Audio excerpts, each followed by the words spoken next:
A pretensão dessa fala é grande, né, porque eu coloquei legislação educacional civil e militar com ênfase no ensino à distância.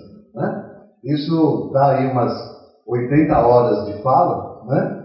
Eu vou fazer um resumo e depois, a má notícia é que depois eu tenho uma pequena avaliação, né? Onde eu vou cobrar aquele decreto de 2009, tem 100 artigos, aí cada um oralmente falando um artigo, quem conseguir falar o artigo que eu determinar passa, quem não, aí refaz o curso, né? Junto com os demais, mas é coisa pouca. A ideia então é abordar um pouquinho essa legislação, que normalmente as pessoas acham uma coisa muito chata, né? Legislação é uma coisa maçante, né? Mas mostrar um pouco a importância e tentar comparar um pouco o que vocês têm em nível militar, o que tem em nível civil e enfatizando um pouco a educação à distância. Eu coloquei um vídeo inicial que eu acho interessante para a gente entender a importância da legislação.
Quer dizer, toda essa legislação voltada, né, para a segurança de trânsito, ela faz toda a diferença, e quando a legislação é feita, né, em prol da comunidade, em prol de regulamentar as ações de uma nação, de um povo, ela vai servir, obviamente, para que isso aconteça de uma forma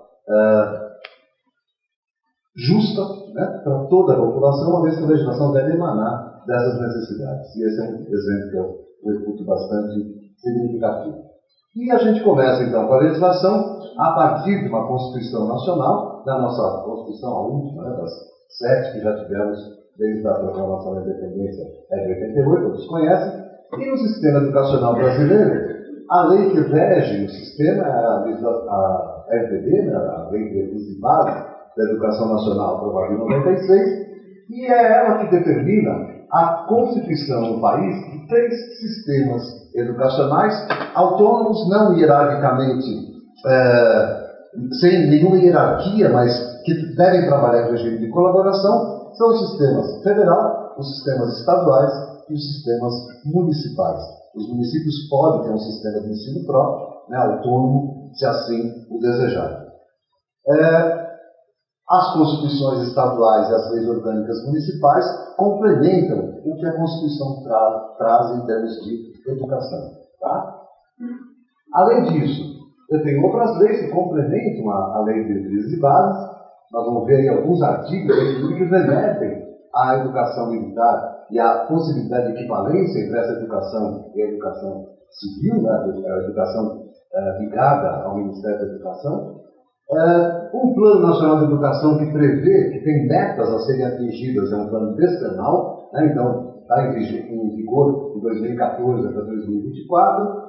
Também diretrizes curriculares nacionais que dão a ideia de cada curso, dão diretrizes, né, a serem seguidas em cada formação, tanto na educação básica como na educação superior. Avaliações de grande escala que ajudam a, inclusive, estabelecimento de novas políticas ou de políticas públicas voltadas à qualidade de ensino, e um censo de educação nacional que dá o tamanho, né, desse buraco, que no caso do Brasil, quer dizer, uma nação que tem aí 40, 50 milhões de estudantes, né? Tem uma Argentina e um Chile só no sistema educacional regular, escolar, é bastante complicado, bastante complexo. Além disso, a legislação emanada para a educação envolve o Conselho Nacional de Educação e, além das leis emanadas aí pelo Congresso Nacional, no caso do sistema como um todo, há decretos, né, da Presidência da República e portarias ministeriais que também vão regulamentar a educação. Em nível estadual, e é o caso mais de vocês, isso também ocorre, e agora com a interferência do Conselho Estadual de Educação, que emite também normas, resoluções, pareceres, deliberações, decretos governamentais, dos governadores e portarias dos secretários, no nosso caso, Educação, ou secretário de Segurança, no caso, mas de vocês, e conselhos municipais de educação, com as mesmas atribuições, decretos e portarias. Tudo isso para alimentar as instituições e a forma como elas devem trabalhar dentro desse arcabouço legislativo que elas têm que seguir, uma vez que a legislação ela tem que ser cumprida, né? A legislação que você não discute, você cumpre. A instituição, obviamente, é formada por uma comunidade acadêmica, né? Professores, estudantes, pessoal de apoio, pessoal administrativo, e há uma comunidade externa sempre, e essa comunidade interna e externa vão interferir na elaboração dos estatutos, do regimento da instituição, e tudo isso vai afetar o plano de desenvolvimento que a instituição tem traçado, que é chamado PDI, né, Plano de Desenvolvimento Institucional, e é esse plano que vai dar as diretrizes para que a instituição faça o seu projeto pedagógico institucional, ela determine quais são as suas pretensões pedagógicas e também o projeto pedagógico dos cursos que ela vai ministrar. Essa sistemática a partir da instituição, acho que é mais ou menos parecida, inclusive, com aquelas que vocês utilizam na formação dos cursos que vocês decidem realizar a partir das necessidades, obviamente, sociais da própria corporação. A RDB determina que pertence ao sistema federal, obviamente, as instituições de órgãos federais, mantidas pelo governo federal, no caso dos estados, as mantidas pelo estado, e nos municípios mantidas pelo município, obviamente, mas também determina que as instituições privadas pertencem ao sistema federal, instituições de ensino superior, as escolas de educação básica privadas e as instituições de ensino superior municipais pertencem ao sistema estadual, e as escolas de educação infantil privadas aos sistemas municipais. E principalmente determina a abrangência de cada sistema. Recentemente, em 2011, também foi retirado a educação básica do Serviço Nacional de Aprendizagem, né, Sistema S, e colocado no sistema federal. Só para dar um panorama. Organização do ensino nacional, em conformidade à lei. Se eu estiver falando muito rápido, paro e interrompo, tá? A lei determina que o nosso ensino nacional tem dois níveis: a educação básica e a educação superior.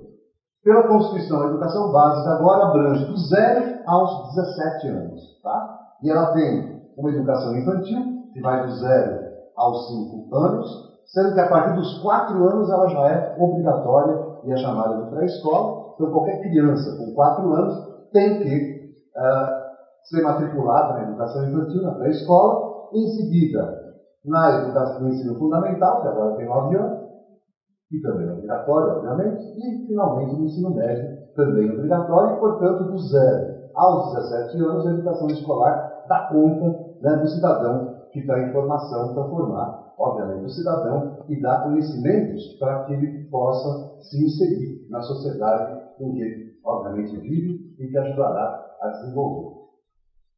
O ensino fundamental normalmente é dividido em 2 ciclos, né?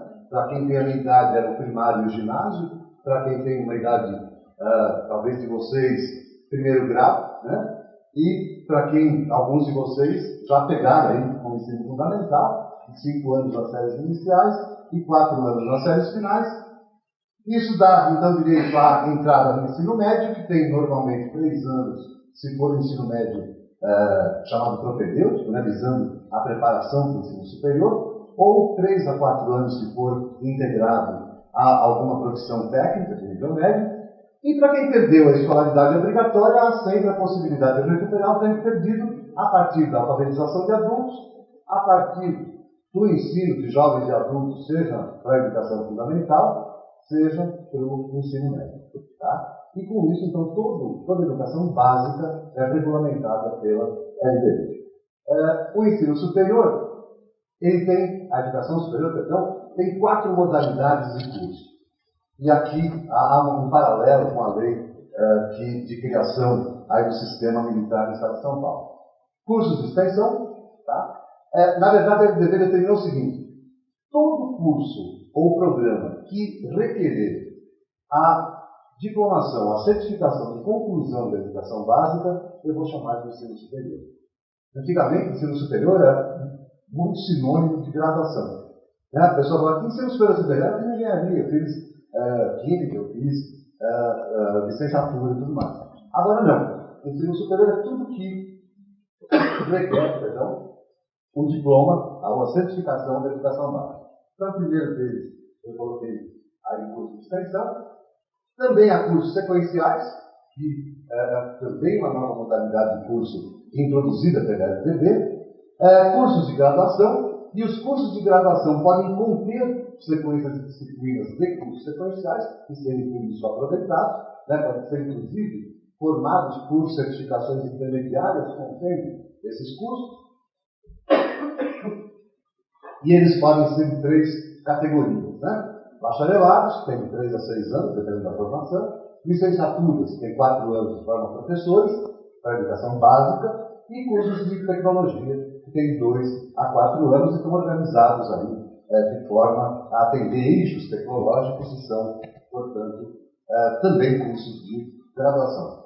Quem faz graduação pode ter acesso na pós-graduação, seja ela cursos de especialização e aperfeiçoamento, que são conhecidos aí como pós-graduação lato sensu, ou então programas de mestrado e doutorado, que são também conhecidos como pós-graduação estricto sensu. Tá? A lei tentou diferenciar o lato do estricto sensu, colocando curso de pós-graduação do lato e programa de pós-graduação do estricto sensu. Isso não pegou. E as pessoas continuam chamando, né, pós-graduação lato sensu, estricto sensu, para definir aí as modalidades possíveis. Ok? E é claro que para ascender a essa educação superior, depende de ter, então, a educação básica concluída e pode ter acesso para um curso de extensão, para um curso sequencial ou para um curso de graduação. Está claro a estrutura? Bom, então vamos ver agora a organização do ensino militar no Estado de São Paulo. Se eu falar alguma besteira, me perdoe, eu consultei aí a legislação e bolei o esquema que está obviamente incompleto, talvez até com algum problema, mas me corrijam se for o caso. Há um comando geral, né, na Polícia Militar, e esse comando geral é, então, o responsável, né, por toda a normatização, execução ou determinações que vão reger, então, o ensino militar no Estado.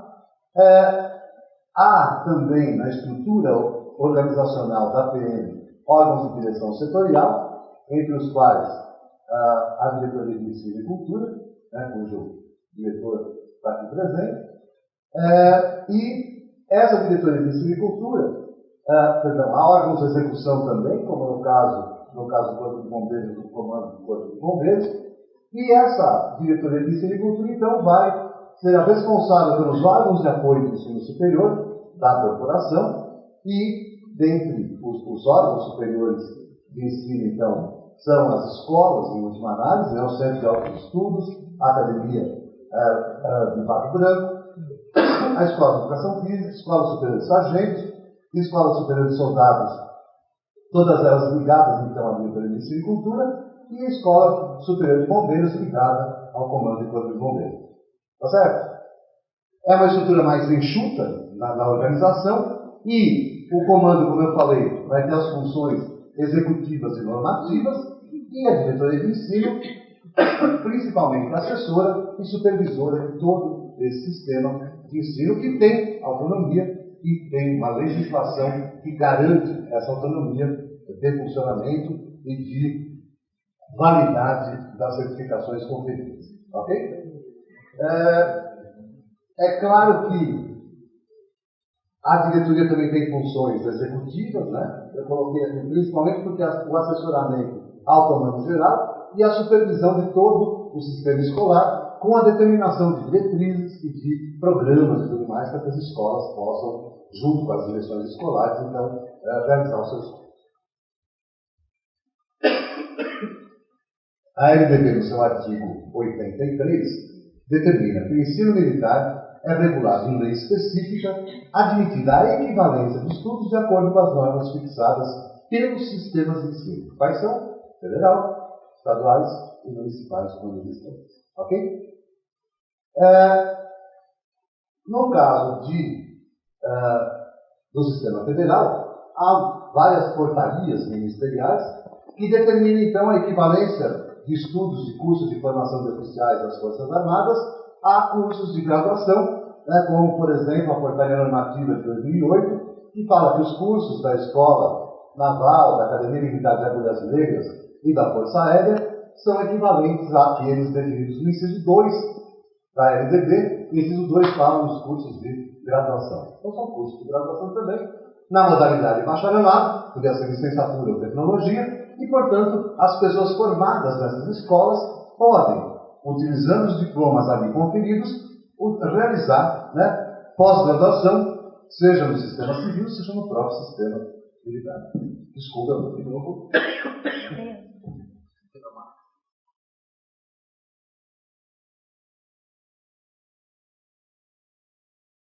Há também uma outra portaria que eu pensei aí, sobre equivalência de cursos de instituições militares e ensino de pós-graduação, né?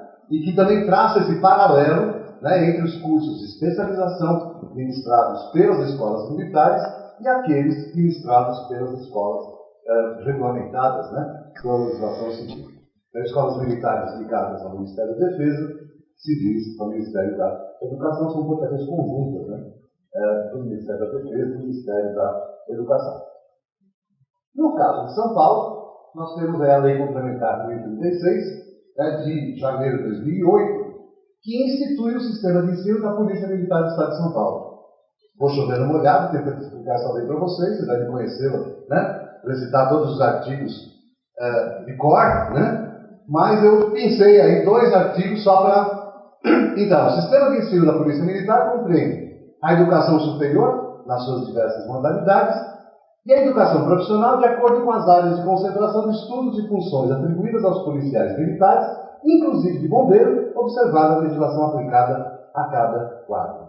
Tá? É assim que está na lei, determinado, e é a partir dessa determinação que a diretoria de ensino funciona e se justifica enquanto diretoria de ensino. Tá? Depois, o artigo 5º fala que o sistema de ensino da Polícia Militar vai manter modalidades de cursos e programas de educação superior equivalentes àqueles definidos no artigo 44 da LDB. E o artigo 44 da LDB ele tem 4 incisos que eu já até falei quando mostrei curso sequencial, extensão, etc.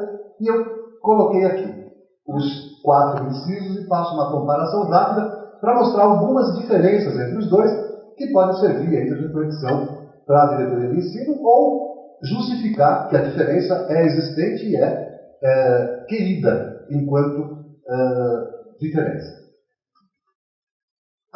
Inciso 1 fala em curso sequencial por campo de saber, e só define que os níveis de abrangência vão ter que ser diferentes e vão ser abertos àqueles candidatos que atendem aos requisitos estabelecidos para exame de seleção. Na legislação militar de São Paulo, os cursos sequenciais... E a legislação depois complementar, a LDB, estabelece 2 tipos de cursos: formação específica e complementação de estudos. Formação específica que leva a diploma de 1.600 horas obrigatoriamente, e complementação de estudos que pode ter entre 0, no limite, a 1.600 horas e que dão certificados de conclusão. No sistema militar de São Paulo é um pouco diferente.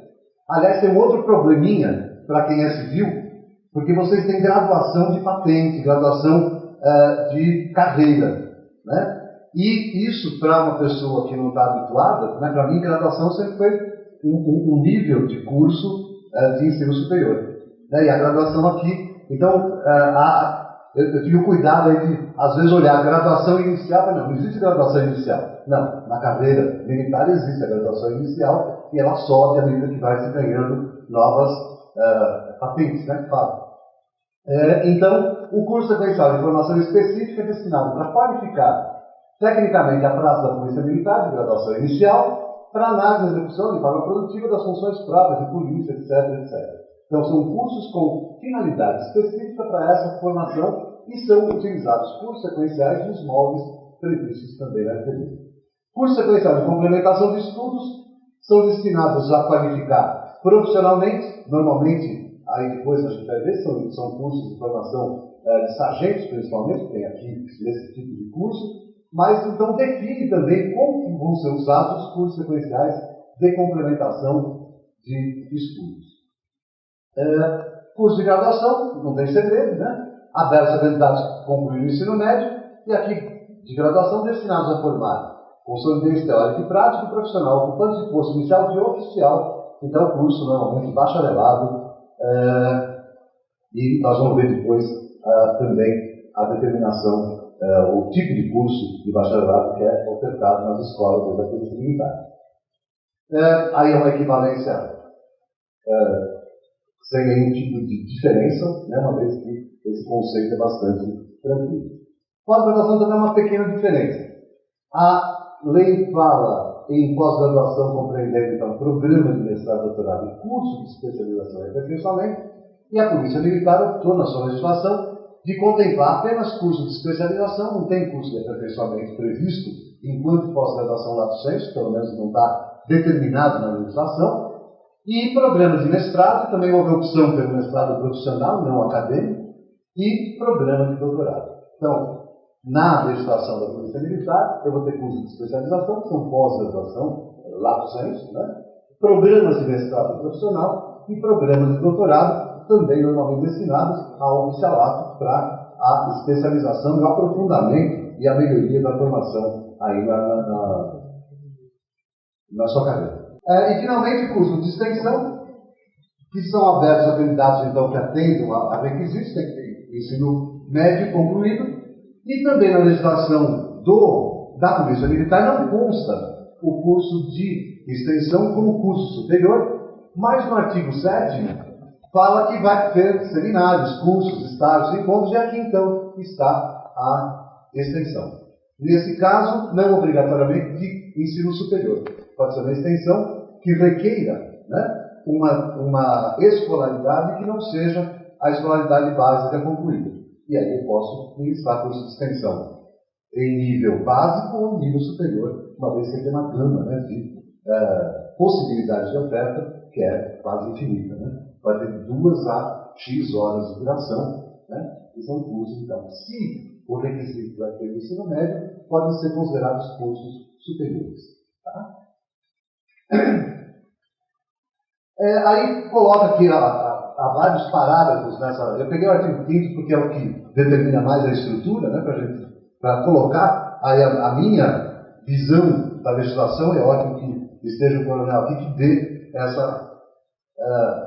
Que entenda a minha posição enquanto analista de fora, né, da legislação. As modalidades de ensino do inciso 1 e 3 serão ministradas por meio de cursos específicos desenvolvidos e estabelecidos no ensino da Polícia Militar.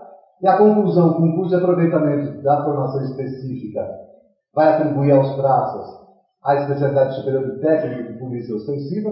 Aqui também é uma outra utilização da legislação civil que pode gerar alguma confusão numa equivalência, né? Que para a educação da FTB, o curso profissional técnico é sempre da educação básica.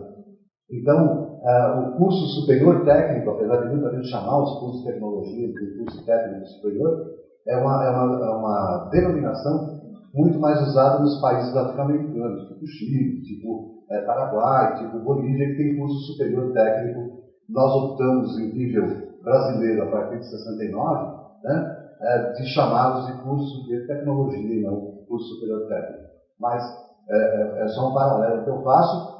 A conclusão do curso de complementação de estudos, então, atribuirá especialidade superior de tecnólogo de polícia ostensiva, e aqui novamente uma pequena diferença, né? Para a legislação civil, o tecnólogo é um curso de graduação, é um curso de tecnologia, que forma tecnólogo é um curso de graduação, e aqui é considerado um curso sequencial. A aprovação em curso de graduação confere ao ocupante o posto inicial de oficial. Isso é atribuído na Academia de Barra Branca, né, um bacharelado em Ciências Policiais e Segurança e Ordem Pública.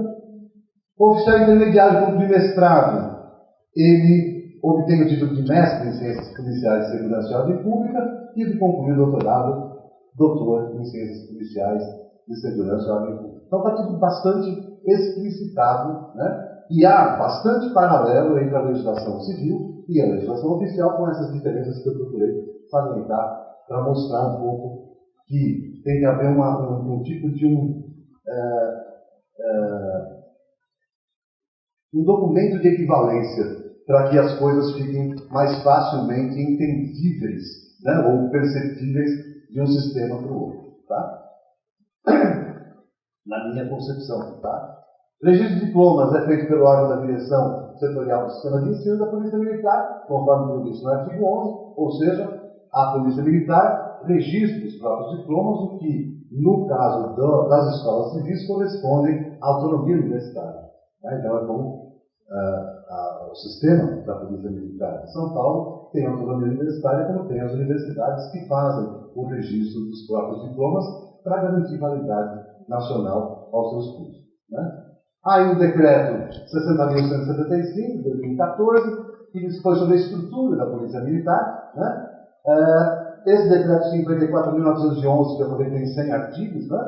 Que eu vou cobrar já de 1 a 99, porque o último normalmente revolve as disposições em contrário, né? Isso eu não precisa cobrar, mas enfim, é uma legislação bastante detalhada, tá?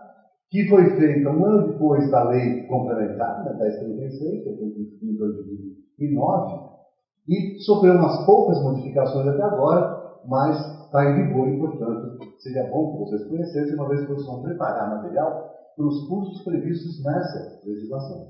Tá? A legislação é importante porque quando a gente prepara o curso baseado na legislação, a gente consegue fazer com que o curso, primeiro, tenha validade sem nenhum tipo de problema ou questionamento judicial, e segundo, que ele atenda efetivamente à necessidade da corporação, e se isso não acontecer, é porque a legislação tem que ser modificada.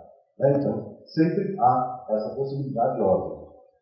No caso específico de São Paulo, o Conselho Estadual, salvo o melhor juízo, eu participei do Conselho até 2013, tá? Até então não havia nenhuma regulamentação falando sobre similaridade entre as formações da Polícia Militar e do Sistema Estadual de Ensino.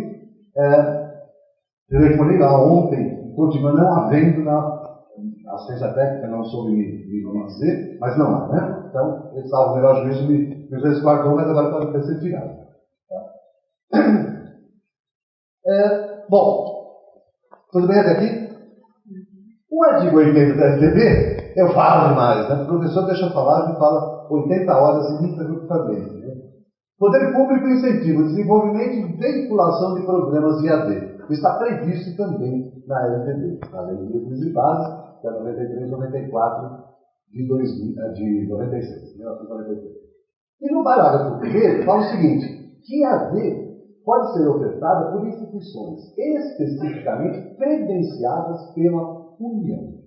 Então, apesar dos sistemas serem autônomos, né, federal, estadual e estaduais e municipais, né, para a EAD eu tenho que fazer um credenciamento junto ao sistema federal, junto à União. Tá?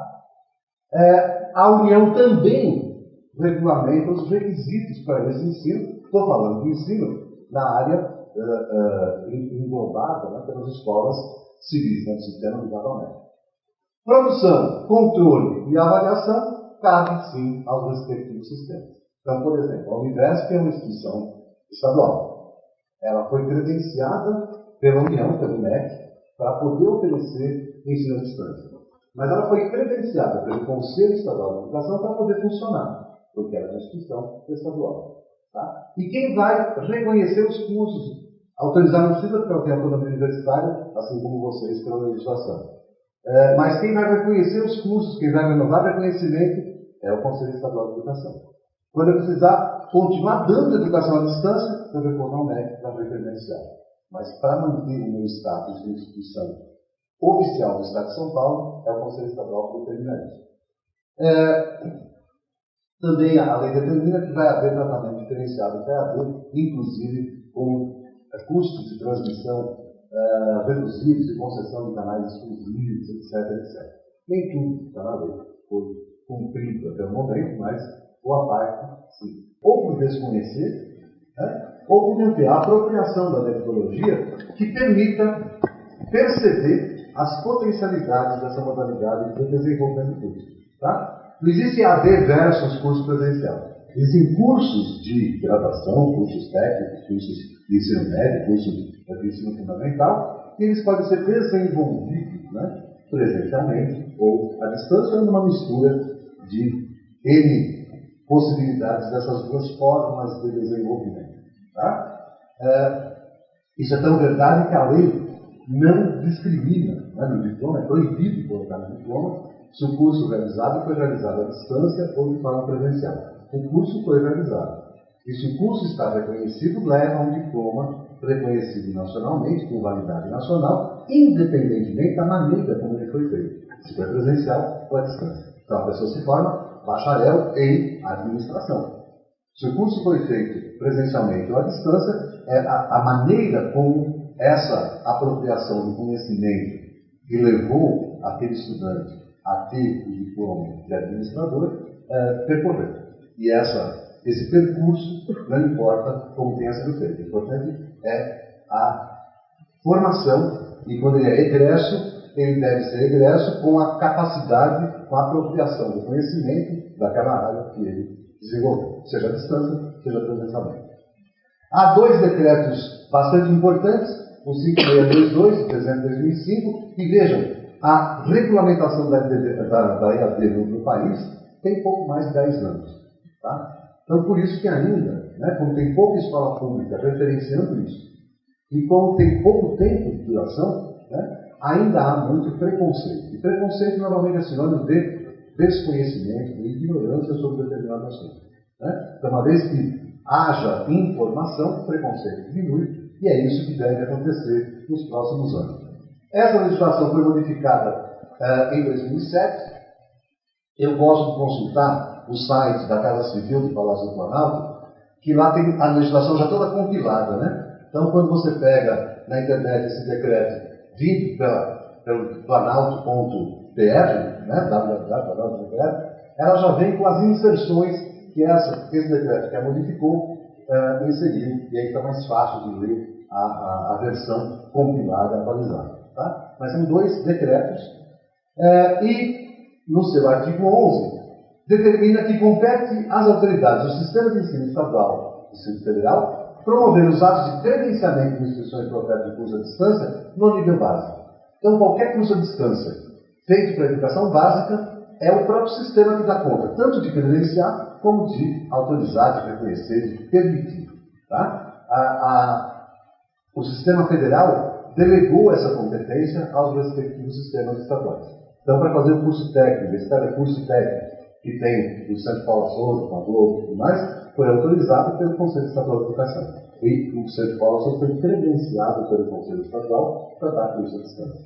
Tá? As FATECs foram credenciadas pelo MEC para dar curso superior, porque curso superior é no Ministério e não no respectivo Conselho. Entendeu a relação? Educação básica no próprio sistema e educação superior no Ministério da Educação.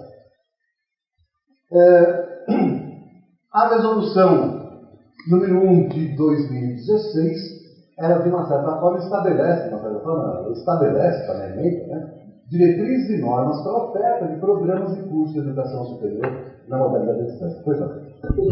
Não? Por favor. Essa oportunidade. Existem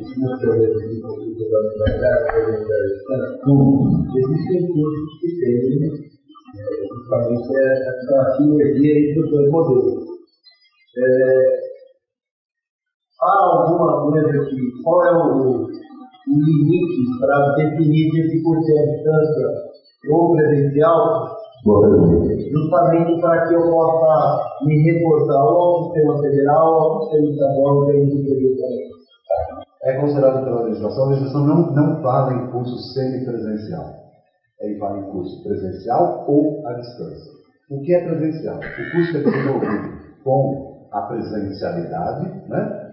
E que pode conter na sua estrutura até 20% da carga horária com o uso de tecnologias de informação e comunicação, trocando miúdos à distância. Então, 80% sendo presencial ou mais, o curso é considerado presencial. Menos de 80% sendo presencial, é considerado curso à distância. Ele requer credenciamento de AD. Tá? Mas a lei não define essa relação de solubilidade entre os dois. Ela fala ou é um ou é outro. E é presencial até 20% de atividade à distância e à distância nas outras possibilidades. Certo?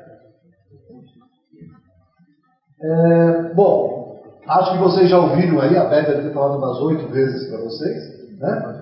EAD é a modalidade educacional na qual a mediação didático-pedagógica nos processos de ensino-aprendizagem ocorre com a utilização de meios e tecnologias de informação e comunicação com pessoal qualificado, políticas de acesso, acompanhamento, avaliação compatíveis, entre outros, de modo que se propicia ainda maior articulação e efetiva interação e complementariedade entre presencialidade e virtualidade, entre local e global. Isso está na legislação aprovada agora pelo Conselho Nacional de Educação.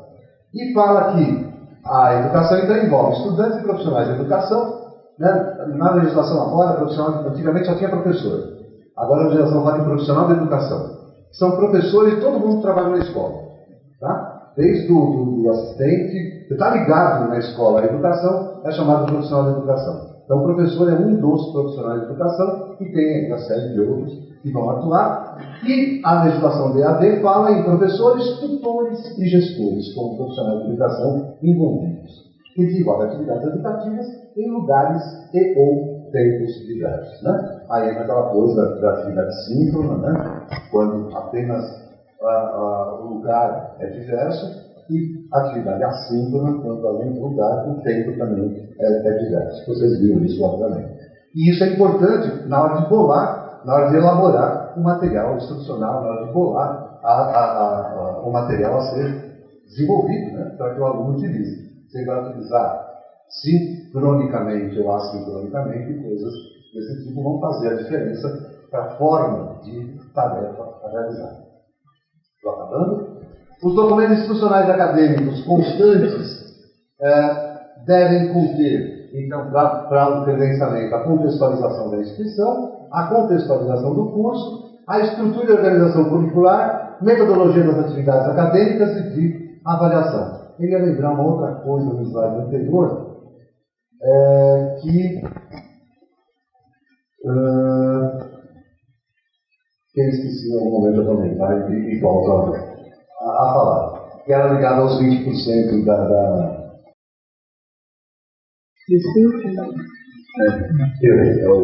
A possibilidade só para quem tem curso reconhecido. Exatamente, obrigado, Rodrigo. Tinha um balãozinho aqui, né? Mas eu não enxerguei, aí não chegou o balãozinho. Na verdade, o que acontece é que o sistema educacional não possibilita a criação de uma escola EAD só como escola EAD.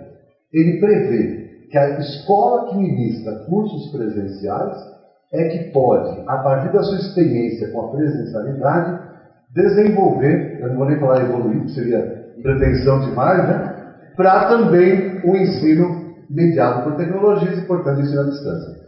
Então, a grande dificuldade, inclusive, que a Univesp teve no credenciamento junto ao Ministério da Educação, é que a Univesp só ministra curso à distância. Então, foi uma inovação não prevista em lei, porque a lei, ela não que ela determina, mas ela prevê que uma escola pode dar curso à distância quando ela já está credenciada para curso presencial. Então, nós tivemos que, junto ao Conselho Estadual de Educação, conseguir um credenciamento para curso presencial para que a gente pudesse protocolar o nosso credenciamento junto ao Ministério. O que foi difícil, porque a gente não tinha intenção no projeto pedagógico institucional, na lei de criação da Univesp, que ela forneça curso presencial. Isso a USP já faz, a Unicamp faz, a Paulo Souza faz, a Unesp faz. Em nível estadual, São Paulo. Então, o que mais tem que ter nesse documento institucional? Perfil educacional dos profissionais envolvidos, técnicos, perfil de egresso, modelos tecnológicos e digitais serão adotados, infraestrutura física e tecnológica, abrangência das atividades de ensino, extensão, pesquisa e o relato institucional e relatórios de autoavaliação. Acho que todas esses referenciais de qualidade vocês acabarem estudando e vendo um pouco ao longo do curso, e está previsto na legislação, por isso tem que constar na documentação para ser aprovado, então, um curso.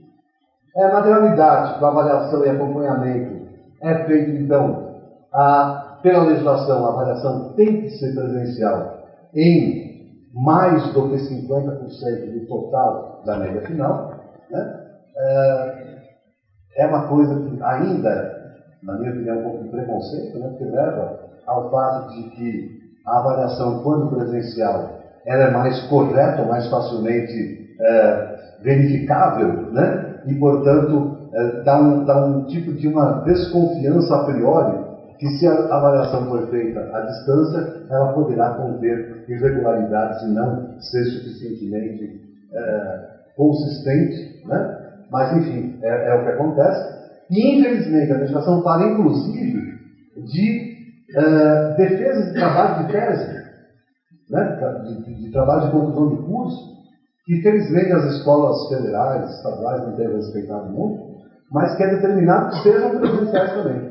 E elimina a possibilidade de você convidar uma banca examinadora de supra-sus daquela área, mas que tem uma residência em locais diversos, mas que com a tecnologia pode, sincronicamente, fazer um processo de defesa até muito mais elaborado do que aquele conseguido presencialmente. Mas a lei determina isso. Todos os estudantes devem ter acesso às tecnologias, óbvio. Recursos devem, tanto quanto possível, integrar diferentes mídias, suportes e linguagens, tanto quanto possível.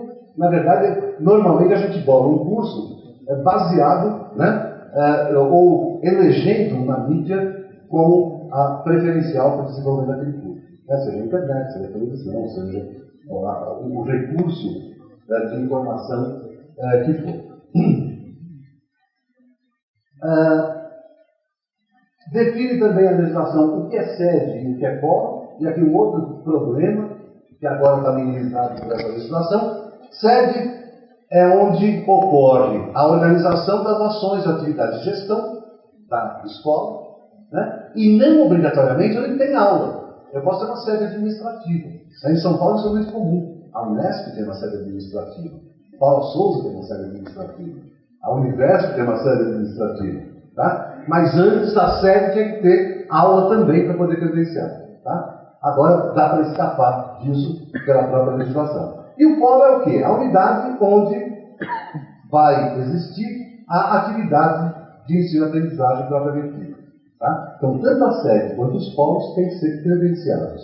E há uma quantidade de infraestrutura mínima necessária para que esse polo possa ser credenciado, que passa por instalações de sala de aula, de transmissão de internet, de televisão, coisa que valha, secretaria, biblioteca, etc. Os polos, eles podem abrigar atividades de ensino, pesquisa e extensão, de acordo com as normas que a instituição determina para si própria. Ok?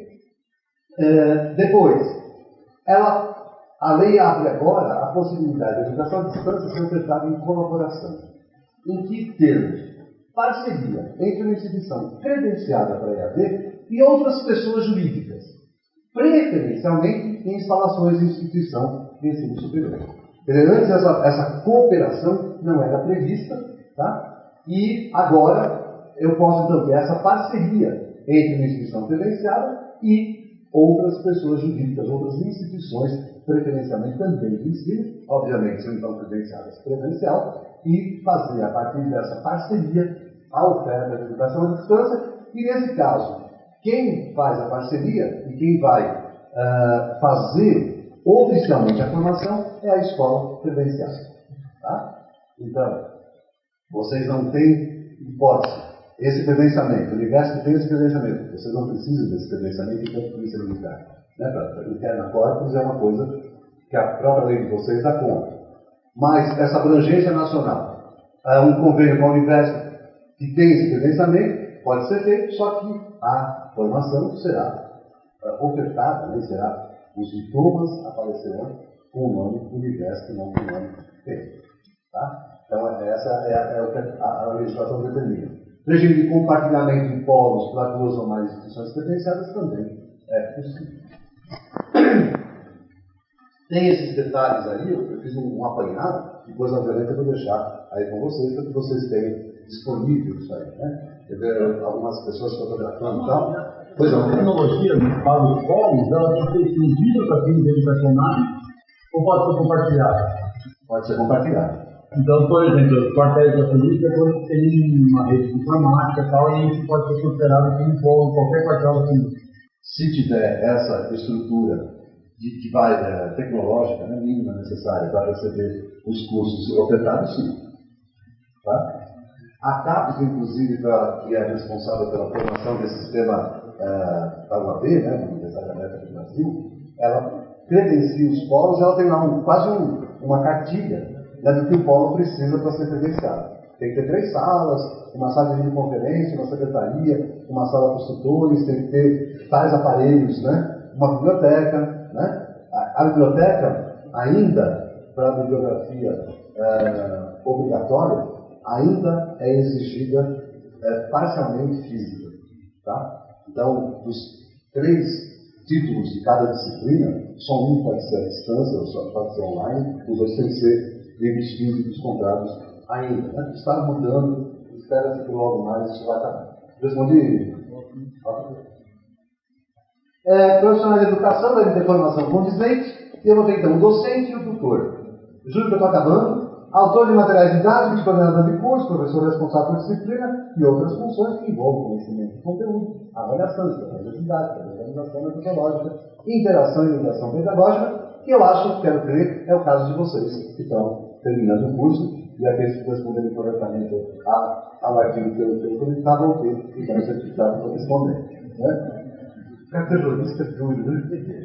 Tutor é um profissional de nível superior que atua na área do conhecimento de sua formação como suporte às atividades de docente, de mediação pedagógica junto aos estudantes. Então, o contato com o estudante normalmente é feito pelo tutor.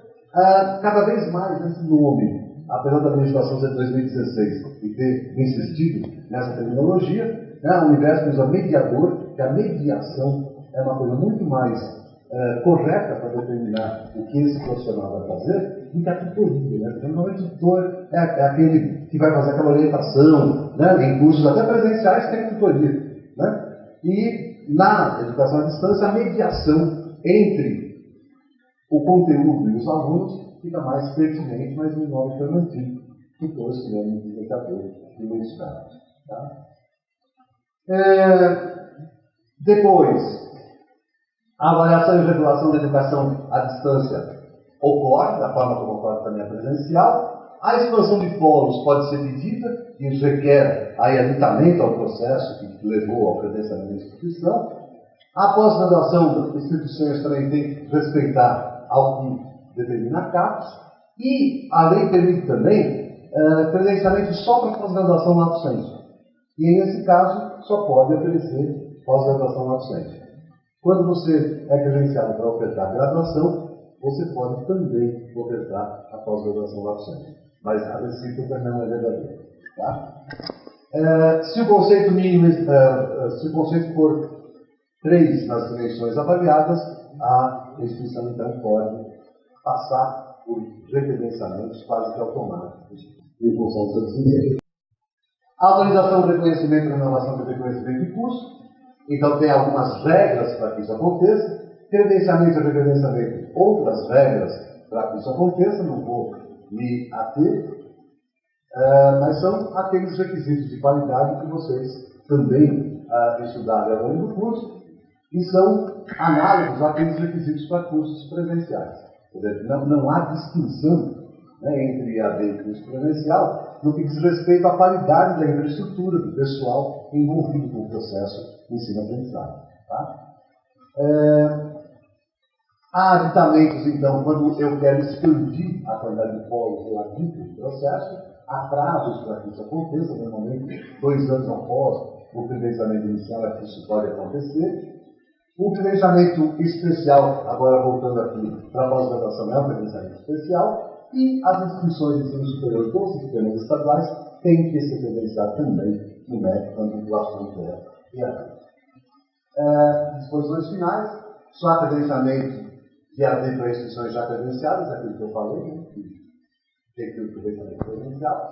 A abrangência geográfica da instituição passa a ser a sua sede e os polos credenciados, que pode extrapolar os limites geográficos do Estado em que a instituição tem a sede. Né? Atividades presenciais são realizadas na sede ou nos polos credenciados, esse ou é que dá margem à sede poder ser só administrativa. Credenciamento e recredenciamento, suas decorrências, vai respeitar também o que está determinado aqui, e eles eximem o sistema UAB, eles isentam o sistema UAB de cumprir o que está determinado pelas suas peculiaridades. Conceito 4, a expansão não requer sequer visita em loco. Conceito 4, as avaliações penais, avaliações em loco. E prazo de 20 dias que deve adequar os instrumentos de avaliação a essa deliberação. O prazo acaba de encerrar em julho, então já vai ter um instrumento para fazer essas avaliações, usando essa legislação. Normalmente, quando a legislação muda, há um prazo de adequação das escolas e do próprio sistema normativo para que se adeque a ela. Finalmente, um de vocês, a educação à distância citada no decreto 54/1911, em alguns momentos, um deles é referente ao corpo docente, que fala no artigo 13, que o corpo docente dos cursos é formado, né, por esse pessoal civil ou militar, e tanto faz para curso presencial ou à distância, é a mesma sistemática, né, para a escolha, os requisitos são os mesmos. O corpo docente de ensino à distância será composto por gestores, tutores e conteudistas, também a previsão da legislação, mostrando então que há uma diferença metodológica ali, que é então respaldada por esse decreto, e portanto vocês estão com toda a infraestrutura de legislação formada para poder, e a luta para poder desenvolver o ensino à distância de vocês. Depois, o artigo 96 é um glossário, achei interessante, eu salientei 3 coisas que estão nesse glossário que tem a ver com o ensino à distância. Então, fala o que é aproximamento, calendário de curso, calendário de encontro. Conteudista é o professor policial militar designado para a elaboração de conteúdo programático a ser desenvolvido em um curso oferecido na modalidade de ensino à distância. Acho o caso, né, da formação de vocês como conteudistas, está previsto na legislação da Polícia Militar. Depois fala de credenciamento, diretriz geral do ensino, e ensino à distância definido, e aí repete basicamente a legislação, né? Processo de ensino-aprendizagem, fica muito feio lá na nova ortografia, né? Ensino-aprendizagem, tudo junto, né? Ensino-aprendizagem realizado em ambiente virtual, decorrendo tecnologias da informação e das comunicações, e possibilita um meio de ampliar o acesso ao conhecimento e de expandir oportunidades de intercâmbio e aprendizagem, está previsto no decreto de vocês. Aí também define estágio administrativo operacional, estágio formatório, remuneração, gestor. Aí fala graduação, aí tem um toqueio, assim, eu estava meio perdido com a graduação inicial, aí também dei conta de graduação, é o grau hierárquico das praças dos círculos militares, além de ser uma modalidade de curso superior. E finalmente, tutor, que é o professor civil militar designado para mediar, estimular, orientar e colaborar no processo de ensino, aprendizagem e curso à distância da TEM. Então também está previsto isso aí, o caminho necessário para que a formação se dê de uma forma efetiva. Tá? Essa mensagem, agradeço a atenção e desculpe pelo estendimento aí, e estou à disposição se tiver alguma dúvida. No último slide tem, inclusive, o meu e-mail, para caso haja alguma dúvida. Muito obrigado.